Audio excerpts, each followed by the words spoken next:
Oh, I know that sound. It's time for the Beer and News Report. Hi, and welcome to the Beer and News Report. Cheers. As you can see in the background, it's Christmas time. This is our annual Christmas tree sale. And if you're wondering what this funny thing under my nose is, well, it's remnants from my hunting trip to Vermont. You see, the rule is you can't shave during hunting season, which lasts most of November. So today is going to be a show about my trip to Vermont and hunting. And if you're one of those viewers that, can't stand the thought of an innocent animal being shot, spoiler alert, I didn't shoot anything because I didn't see anything. Not that I wouldn't shoot anything. I'm a meat eater. I think meat's delicious, and if I see a deer walking by, I'm going to shoot it. So anyways, put your hunting cap on, grab a beer, and let's start the show. Cheers. Okay, this is hunting camp, and it's on 50 acres of woodland in Vermont. My brother-in-law gave me a 25-06 to use for hunting, and in case you're wondering what a 25-06 is, it's similar to the more commonly known 30-06, just not as powerful. The first thing I had to do was sight in the rifle to make sure that I was, whatever I aimed at, I would hit it.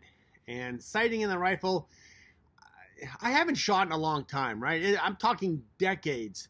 So when I was sighting in the rifle, I got scope bite. Now you're probably wondering, what the heck is scope bite? That's when you get your head too close to the scope, and when you pull the trigger, the scope hits you in the head, right? Here's some examples.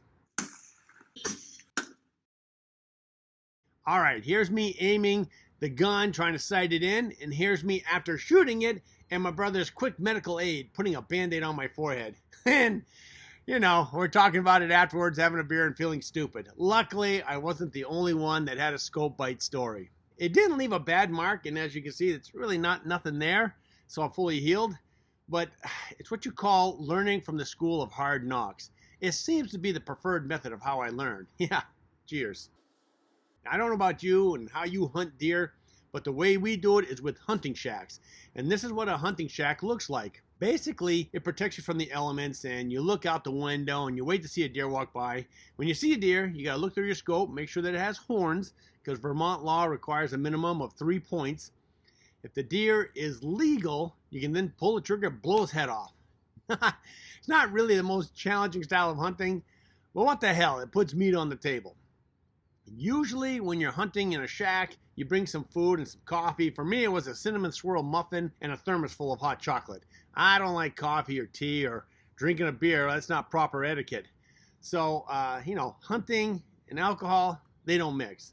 And I've already shot my father once in the foot. It's a whole different story for another time. Maybe I'll tell you. Cheers. You're probably thinking to yourself, wow, it's going to be pretty boring just sitting there all day waiting for a deer to walk by. Well, not really, because I bring a book to read. You read a paragraph, you look up, check, read another paragraph, look up, check, and time goes pretty fast. Other times, I just take a break from reading, just look at the nature, see what's happening out there. It was snowing once, which was beautiful. I watched the snow fall, made the area look more peaceful and serene. And sometimes I check my phone for text messages from the other hunters, wondering if they see anything.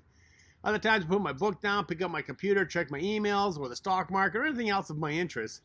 The problem was, after the first week, I used up all my data minutes. So AT&T switched my downloading speed to really, really slow. I'm talking dial-up modem speed, if you can remember that. Damn, AT&T knows how to put the squeeze on you for more money. Can you feel me? Yeah. Cheers. Now, like I said, I didn't see a deer to shoot, so for me, nothing was killed. I wanted something like this walking in the field by my shack, but the closest thing to a deer was a squirrel climbing up a tree wondering what the hell I was doing. That's not to say no one shot a deer. At this point, I should let you know that I'm about to show some dead animals. So if this is going to depress you or make you cry, you probably should stop watching the show right now. Okay, here's my cousin. He shot a nice 8-pointer, fully cleaned. It weighed 174 pounds. That's a good-sized deer. Another friend shot this bear, which weighed over 400 pounds. Look at this monster. It's being moved on a forklift. And here is a giant wild boar. But let me be clear, this was actually shot in Texas. Vermont doesn't have any wild boar. I'm told that wild boars this big, the meat is too tough and sinewy to eat. But I would think that you could at least get some bacon out of this, right? I mean, heck, you could probably get like 10 pounds of bacon out of this beast. Yeah, cheers. Last but not least, hunting camp is all about community. It's time with friends and family. We get together, have some good food, and tell some long, tall tales. To make it more festive, I decided to put up a Christmas tree. My sister helped with some ornaments, but I improvised with some beer cans. It's the best Charlie Brown tree I could find.